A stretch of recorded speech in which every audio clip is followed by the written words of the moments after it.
ദീനിയായ ഇൽമുമായി ബന്ധപ്പെട്ട് നമ്മുടെ സമൂഹത്തിന് അശ്രദ്ധ സംഭവിച്ചുകൂടാ. ദീനിയായ ഇൽമു പഠിപ്പിക്കുന്നതിലും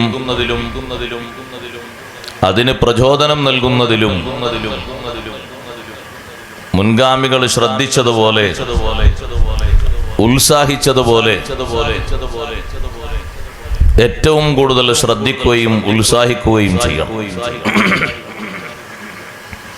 ഓരോ കുടുംബത്തിലും ഏറ്റവും ചുരുങ്ങിയത് ഒരു മികവുള്ള ആലിമ് ഉണ്ടായേ തീരും.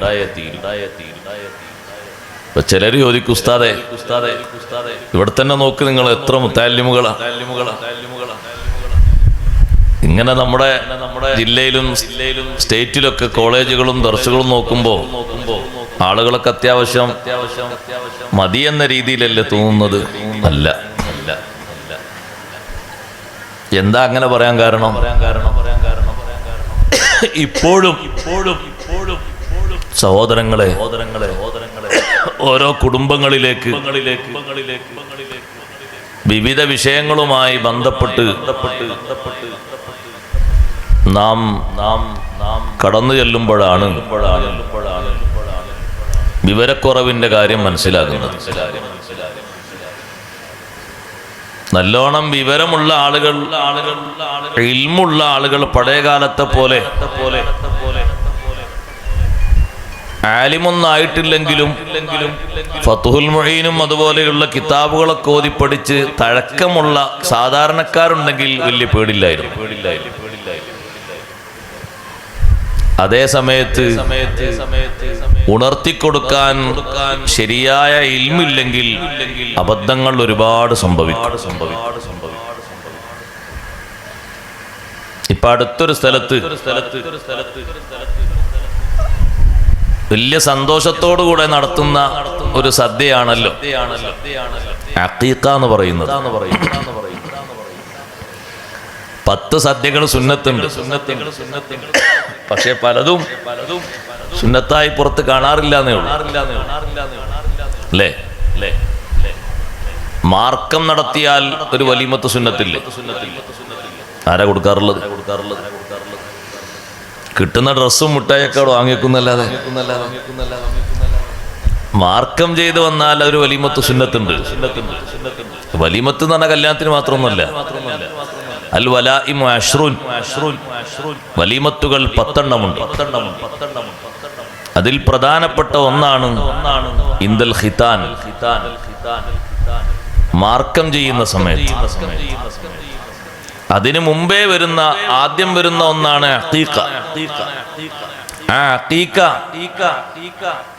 അത് നല്ല ഇൽമുള്ള ആളുകളെ സമീപിച്ച് അവര് പറയും പോലെ കേട്ട് കാര്യങ്ങൾ ചെയ്യും. ഇപ്പൊ അടുത്തുണ്ടായ അനുഭവം എന്താന്ന് വെച്ചാൽ,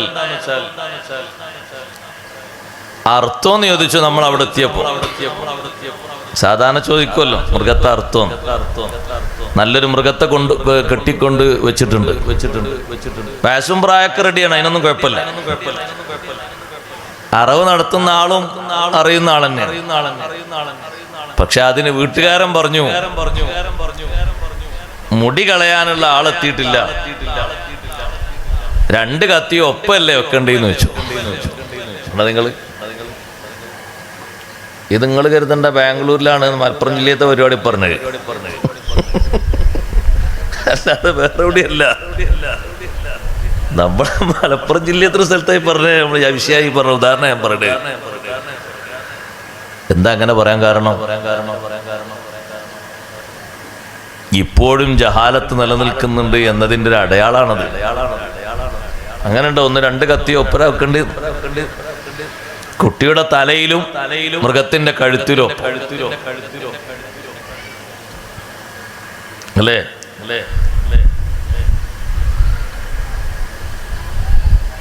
ഈ അറവ് നടത്തിക്കഴിഞ്ഞ് മുടി കളയുന്ന വിഷയം, മുടി കളയുന്ന ആള് വന്ന് അതതിൻ്റെ സമയത്തും കാര്യങ്ങളിലും നടത്തുന്നതിന് പകരം ആളുകൾ പൊതുവെ മനസ്സിലാക്കി വെച്ചിരിക്കുന്ന ഒരു അബദ്ധാണത്. എന്ത് രണ്ട് കത്തിയും ഒപ്പം വെക്കണം. ഇപ്പൊ ഞാൻ അദ്ദേഹത്തോട് പറഞ്ഞു, അങ്ങനല്ല ചെയ്യേണ്ടത്. അങ്ങനൊന്നുമല്ലല്ലോ, കിതാബിൽ നമ്മൾ ഓതി പഠിച്ചോന്നോ രണ്ട് കത്തി ഒപ്പം വെക്കണം എന്നല്ലല്ലോ. അപ്പൊ പിന്നെ എവിടുന്നാ ഇത് വന്നതെന്ന് ചോദിക്കുമ്പോ അത് അറവിന്റെ ആള് പറഞ്ഞു കൊടുത്തൊരു സംഗതിയാണ്. അറവിന്റെ ആള് മൊയ്ലിയരും കിതാബ് ഓതി പഠിച്ച ആളൊന്നുമല്ല. അയാൾക്ക് അറക്കാൻ അറിയും, അറവ് നടത്താൻ അറിയും. എങ്ങനെ അറവ് നടത്തേണ്ടത്, എന്തെല്ലാം മുറിയണം, ആ സമയത്ത് ചൊല്ലൽ സുന്നത്തുള്ള ദിക്റുകൾ, അതൊക്കെ അറിയാം. എങ്ങോട്ടാ തിരിച്ചു നടത്തേണ്ടതെന്ന് ആ വിഷയമൊക്കെ അറിയാം. പക്ഷെ അതിന്റെ സുന്നത്ത് ആ രൂപം പോലെ പാലിക്കേണ്ടടുത്ത് ആളുകൾ മനസ്സിലാക്കി വെച്ചത് ഇങ്ങനെയാണ്. അതേ രൂപത്തിൽ തന്നെ നിങ്ങൾ നോക്ക്, അവിടെ മുടി കളയുന്ന സ്ഥലത്ത് ഈ കളയുന്ന മുടി, വടിച്ചെടുക്കുന്ന മുടി, അത് തൂക്കിയിട്ട് അതിന്റെ തൂക്കത്തിന് സ്വർണമോ വെള്ളിയോ സ്വതക്ക ചെയ്യൽ സുന്നത്തുണ്ട്, അല്ലേ? സുന്നത്തുണ്ട്. അപ്പൊ മുടി വടിച്ചു കളഞ്ഞാലും മുടി എന്താ ചെയ്യാ?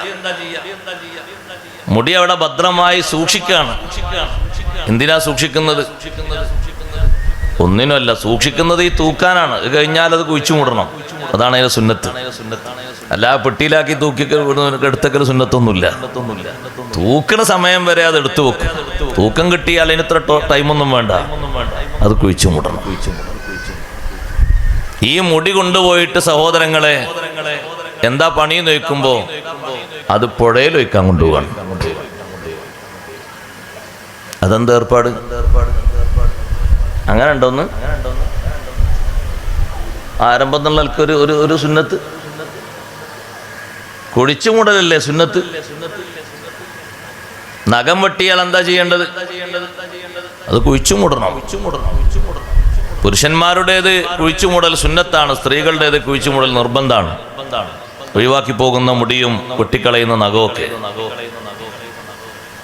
മുടി ഇങ്ങനെ വാർന്നിട്ട് ഉണ്ടാക്കിയിട്ട് ഒരു ഭാഗത്ത് ഇങ്ങനെ വർക്കത്തിന് വെക്കരുത്, അത് കുഴിച്ചു മൂടിക്കളയണം. ചില സ്ഥലത്തൊക്കെ ചെന്നാൽ, റൂമിന്റെ ഉള്ളിലൊക്കെ ചെന്നാൽ ഫാൻ അങ്ങോട്ട് ഇട്ടാൽ വർക്കത്തിന് ഓരോ ഭാഗത്തുനിന്ന് ഓരോ ഉണ്ട വരും. അത് വാർന്നു വെച്ച ഉണ്ടകളാണ്. അത് ശരി, വാർന്നു വെക്കുമ്പോൾ ഓരോ ഉണ്ട വന്നാൽ കുഴപ്പമൊന്നുമില്ല. പക്ഷെ അത് എടുത്തു വെക്കലല്ല, അത് കുഴിച്ചു മൂടണം. അത് നിർബന്ധമാണ്. സ്ത്രീയുടെ ശരീരത്തിൽ നിന്ന് കളയുന്നതൊക്കെ അങ്ങനെയാണ്. നഖം അത് വെട്ടിയിട്ട് പല ഭാഗത്തേക്കും തെറിപ്പിച്ച് കളയാൻ പാടില്ല. അതിലൊരുപാട് സംഗതികളുണ്ട്. അത് പറഞ്ഞിടത്ത് തന്നെ മഹാന്മാരായ പണ്ഡിതന്മാർ പഠിപ്പിച്ചു. നഖത്തിലൂടെ സിഹിർ ചെയ്യുന്ന ഒരു വിഭാഗമുണ്ട് ശൈത്താന്മാരുടെ കൂട്ടത്തിൽ.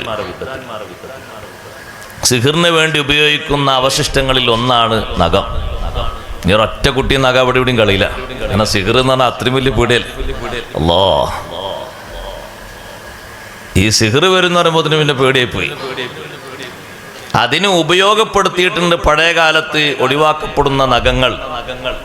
അതുകൊണ്ട് നഖങ്ങൾ അങ്ങനെ വെട്ടി മുറിച്ച് ഒഴിവാക്കേണ്ടതല്ല, അത് കുഴിച്ചു മൂടണം. മറ്റൊരു സംഗതി, ഈ സുന്നത്തായ അമല് ചെയ്തു എന്നതിന് കുഴിച്ചു മൂടിയ സ്ഥലം നാളെ പാരത്രിക ലോകത്ത് നമുക്ക് സാക്ഷി നിൽക്കും. യൗമഇദിൻ തുഹദ്ദിസു അഖ്ബാറഹാ. അന്ന് ജനങ്ങളൊക്കെ പുറത്തേക്ക് വന്ന് കൂട്ടം കൂട്ടമായി മഹ്ശറിൽ നിൽക്കുമ്പോൾ ഭൂമി അതിന്റെ വാർത്തകൾ വായിക്കുന്ന ഒരു ദിനം. എന്താണ് ആ ഭൂമി വായിക്കുന്നത്? ഭൂമിയുടെ ഉപരിഭാഗത്ത് ചെയ്ത നന്മയും വായിക്കും, തിന്മയും വായിക്കും. ആ ഭൂമി സാക്ഷിയാകുന്ന ഒരു സംഗതിയാണ്. ഇയാൾ ഈ സുന്നത്തായ അമല് നിർവഹിച്ചിട്ടുണ്ട്, കുഴിച്ചു മൂടിയ സ്ഥലം അത് സാക്ഷി നിൽക്കും. അതുകൊണ്ട് ഓരോ 10 ദിവസവും കൂടുമ്പോ നഖം മുറിച്ചു കളയണം. മുറിച്ചു കളയുന്നവർ തന്നെ ഒരൊറ്റ നഖവും ബർക്കത്തിന് ബാക്കി വെക്കരുത്. മുറിക്കാതെ അങ്ങനെ വെക്കരുത്. എല്ലാ നഖവും മുറിക്കണം. ഏതെങ്കിലും ഒരു നഖം മുറിക്കാതെ ബാക്കി വെക്കാൻ പാടില്ല. നഖം മുറിക്കാതെ ബാക്കി വെക്കുന്നത് റഹ്മത്തിന്റെ മലക്കുകൾ അകന്നു പോകാനുള്ള വലിയൊരു കാരണമാണ്. അഷ്റഫുൽ ഖൽഖ് സയ്യിദുനാ റസൂലുള്ളാഹി സ്വല്ലല്ലാഹു അലൈഹി വസല്ലം. അഷ്റഫുൽ ഖൽഖ് സയ്യിദുനാ റസൂലുള്ളാഹി ഉറക്ക സ്വലാത്തല്ലണം. ഈ ചില വെള്ളിയാഴ്ച പള്ളിയിൽ കുത്തുപോകും പോലെ ആകരുത്. സ്വലാത്ത് ഉറക്ക ചൊല്ലണം. ചില പള്ളിയിൽ കുത്തുപോകാൻ വലിയ ബുദ്ധിമുട്ടാണ്. കാരണം ഒക്കെ അങ്ങനെ ഇരിക്കുന്നുണ്ടാകും. ബിരുദം കൊടുക്കാൻ പറ്റും, നൗമി ബിരുദം എല്ലാവർക്കും. ബിരുദത്തിന് പുതിയ പേരായിക്കോട്ടെ, ഇല്ലെങ്കിൽ ആരെങ്കിലും സ്വീകരിച്ചോളൂ. എല്ലാവർക്കും കൊടുക്കാൻ പറ്റും. വെള്ളിയാഴ്ച ജുമാക്കറിനൊക്കെ നൗമി പുതിയ ബിരുദം. ഒക്കെ ഉറങ്ങാനാ പള്ളിയിലേക്ക് വരുന്നത്. സ്വലാത്ത് ഉറക്ക ചെല്ലണ്ടേ? അങ്ങനല്ലേ മഹാന്മാര് പഠിപ്പിച്ചത്? സ്വലാത്ത് കൊണ്ട് ശബ്ദം ഉയർത്തണം അല്ലേ? എന്നിട്ട് എവിടെ ഉയർത്തണം? നിങ്ങളെ പള്ളി ഉയർത്തലുണ്ടോ? എന്തിനാണ് പിന്നെ കൂടുന്നത്? കാരണവന്മാരായിട്ട് ചില ആൾക്കാരാണ് അങ്ങനെ ഇരിക്കുന്നത്. ഞാൻ ചിലപ്പോഴൊക്കെ പറയാം അവർക്ക് മരിച്ചൂടെ. ഉറക്ക സ്വലാത്തല്ലണം. എന്താ തൊള്ളയിലെന്താ പിണ്ണാക്കുണ്ടോ? അത് ചെല്ലാതെ അമീറുൽ മുഅ്മിനീൻ എന്ന് കേൾക്കുമ്പോൾ കാണാം റളിയല്ലാഹു അൻഹു ഉറക്ക ചൊല്ലണാണ്. നിങ്ങൾ ആ റളിയല്ലാഹു അൻഹു ഭയങ്കര സൗണ്ടിൽ സ്വലാത്താണെങ്കിൽ പതുക്കെയും. അതൊരു മര്യാദക്കേടല്ലേ? സൂഉല്ലദബല്ലേ സഹോദരങ്ങളെ? ശബ്ദം ഉയർത്തേണ്ടത് ഏതുകൊണ്ടാ? സ്വലാത്ത് കൊണ്ടാണ്. നിങ്ങളിങ്ങനെ ഉറങ്ങിയിരിക്കരുത്. അങ്ങനെ ഉറങ്ങിയിരുന്ന അപ്പൊ തന്നെ ഞാൻ അവസാനിപ്പിക്കും. ഹസൻ ഉസ്താദ് വിളിച്ചുകൊണ്ട് വന്നാണ്. എനിക്ക് പിന്നെ അങ്ങനെ നിർബന്ധമായി വന്നാണ്. എല്ലാ ബുദ്ധിമുട്ടൊന്നുമില്ല.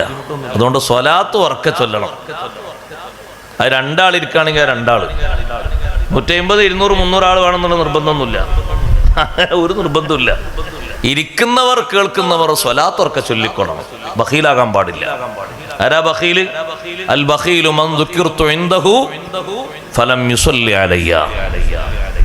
എന്നെ കേട്ടിട്ട്, എന്റെ ഇസ്മ കേട്ടിട്ട് സ്വലാത്ത് ചെല്ലാത്തവനാണ് ബഖീൽ. വെള്ളിയാഴ്ച ഇസ്മല്ല ലമീറിനടക്കം സ്വലാത്തല്ലണമെന്നല്ലേ പറഞ്ഞത്? ഇസ്മിനെ അല്ലേ വലിയ ഭാഗ്യമായി, പിന്നെ ലമീറിന്. അലൈഹി, സ്വല്ലല്ലാഹു അലൈഹി എന്ന് കേൾക്കുമ്പോ അതിന് ചൊല്ലണം. എന്ത്? സ്വല്ലല്ലാഹു അലൈഹി വസല്ലം. വഅലാ ആലിഹി, അവിടെയും ചൊല്ലണം. എന്ത്? ഖത്തീബ് ചൊല്ലിത്തന്നെങ്കിലേ ചൊല്ലു, കേൾക്കണോ പറഞ്ഞേ. വസ്വഹ്ബിഹി, അവിടെയും ചൊല്ലണം സ്വലാത്ത്. പക്ഷെ അതൊന്നും ഇല്ലെങ്കിലും സഹോദരങ്ങളെ, ആ ഇസ്മിനെങ്കിലും ഒന്ന് ചൊല്ലണ്ടേ? എല്ലാവരും വെള്ളിയാഴ്ച ഉറക്ക സ്വലാത്തല്ലണം. നിങ്ങൾ ഒരാൾ ഉറക്ക ചൊല്ലിയിട്ട് ആ ഉറക്ക കേട്ടിട്ട് വേറെ ആരെങ്കിലും ചൊല്ലിയാൽ അന്നത്തെ ദിവസം നിങ്ങൾ വിജയിച്ചു. നിങ്ങളൊരു ഉറക്ക സ്വലാത്ത് കേട്ടിട്ട് അപ്പുറത്തൊരു 5 ആള് ചൊല്ലി, അവരൊക്കെ ഒന്ന് ഉണർന്നു, ഉറക്ക സ്വലാത്തല്ലുന്നവരായി. നിങ്ങൾ ആ സ്വലാത്തിനെ അവിടെ സജീവമാക്കിയതിന് അല്ലാഹു സുബ്ഹാനഹു വ തആല പ്രത്യേക ആദരവ് തരും. സ്വലാത്ത് ഉറക്ക ചൊല്ലണം. സയ്യിദുനാ റസൂലുള്ളാഹി സ്വല്ലല്ലാഹു അലൈഹി വസല്ലം. ആ സ്വലാത്ത് ഉറക്ക ചൊല്ലണം, പ്രത്യേകിച്ച് വെള്ളിയാഴ്ച. അതങ്ങനെ തന്നെ കൽപ്പിക്കപ്പെട്ടതാണ്. ഓരോ പ്രദേശത്തുള്ള കാരണവന്മാരും മുന്നിലെ സ്വഫിൽ ഇരിക്കുന്ന ആളുകൾ അവർ ഉറക്ക സ്വലാത്തല്ലണം. ഉറങ്ങരുത്. ഖുതുബ കേൾക്കുന്നത് വലിയൊരു ഇബാദത്താണ്. ഖുതുബ കേട്ടാൽ അള്ളാഹുവിന്റെ റഹ്മത്ത് ലഭിക്കൂലേ? അതിനല്ലേ ഇമാം റാസി റളിയല്ലാഹു അൻഹു തെളിവ് പറഞ്ഞത്, വഇദാ ഖുരിഅൽ ഖുർആനു ഫസ്തമിഉ ലഹു വഅൻസിതു ലഅല്ലകും തുർഹമൂൻ. ഈ മആശറൽ മുസ്ലിമീനെ വിളിക്കുന്ന ഒരാളില്ലേ, അവർ ഈ ആയത്ത് ഓതുന്നത് ആ ആയത്ത് ഖുതുബയുടെ വിഷയത്തിൽ വന്ന ആയത്തായിട്ടാണ്. അങ്ങനെയാണ് പണ്ഡിതന്മാർ അതിന് തഫ്സീർ എഴുതിയത്.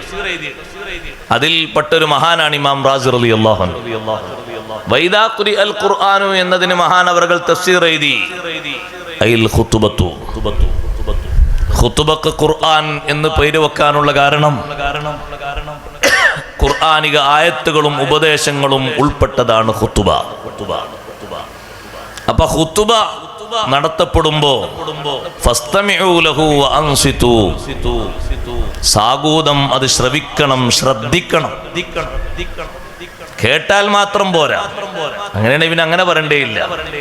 ഫസ്തമിഊ ലഹു വഅൻസിതു. കേട്ടാൽ മാത്രം പോരാ, നല്ല ശ്രദ്ധയോടുകൂടെ കേൾക്കണം. അപ്പുറത്തേക്ക് ഇപ്പുറത്തേക്ക് സംസാരിച്ചാലും സംഗതി കേൾക്കും, കേൾവിണ്ടായാൽ മതി, അതുപോരാ. മൗനം പാലിച്ചുകൊണ്ട് തന്നെ കേൾക്കണം.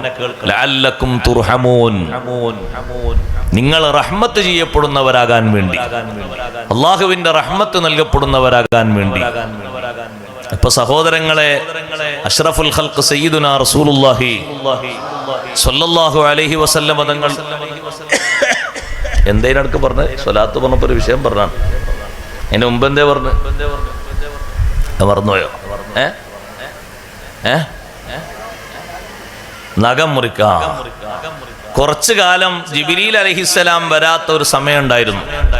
40 ദിവസം 40 ദിവസം ജിബ്രീൽ അലൈഹിസ്സലാമിൻ വരാത്ത, ജിബ്രീൽ അലൈഹിസ്സലാമിനെ കാണാൻ തങ്ങൾക്ക് വല്ലാതെ ആഗ്രഹം ഉണ്ടായ ഒരു സമയം.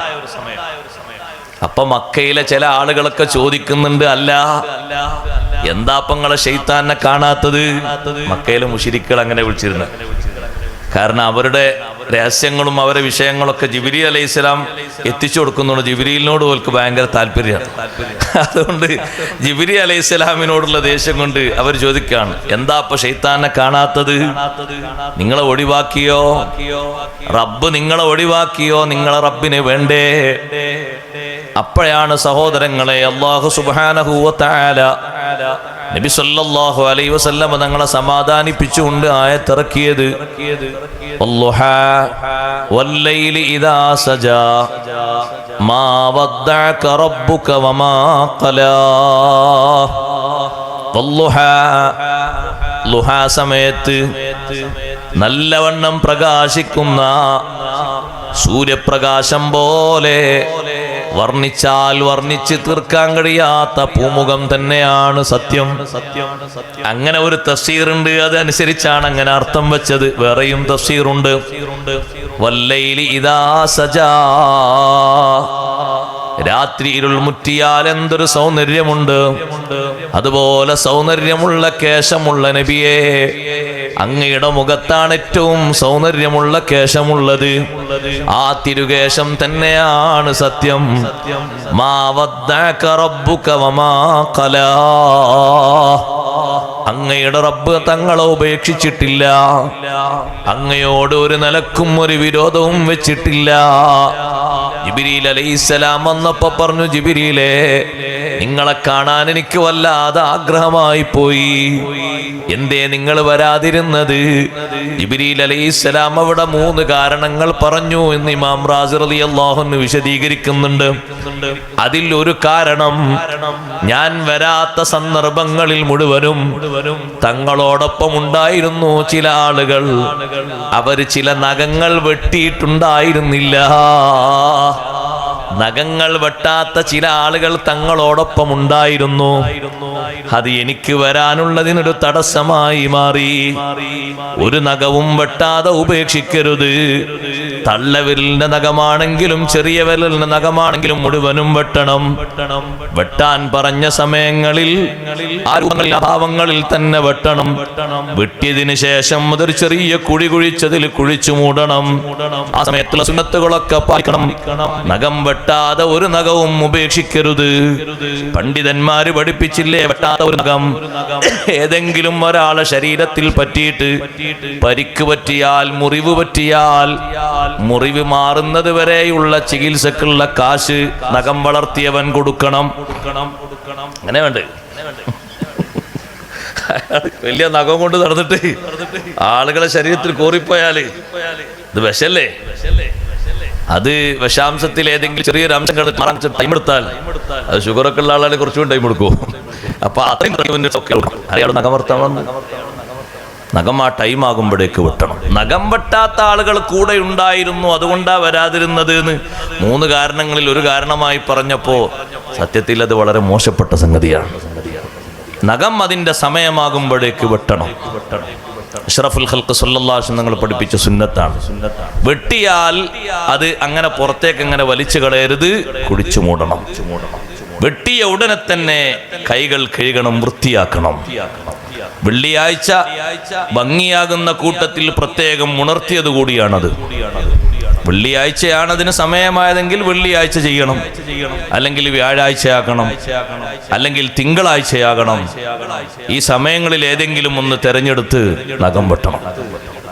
നിശ്ചയിച്ച സമയങ്ങളിൽ സഹോദരങ്ങളെ, കൈയിന്റെയും കാലിന്റെയും നഖങ്ങൾ അങ്ങനെ വെട്ടണം. ഏതെങ്കിലും ആളുകൾ വെട്ടാത്ത ഒരു നഖവുമായിട്ട് ഇങ്ങനെ പ്രത്യക്ഷപ്പെടുന്ന കണ്ടപ്പോൾ അത് പകർത്തരുത് എന്നർത്ഥം. നമ്മൾ അത് പകർത്തേണ്ടവരല്ല. നമ്മൾ പകർത്തേണ്ടത് ഹബീബ് റസൂലുള്ളാഹി നൽകിയ അനുഗ്രഹങ്ങളിൽ ഏറ്റവും വലിയ അനുഗ്രഹമാണ് അവിടുത്തെ ഇൽമ്.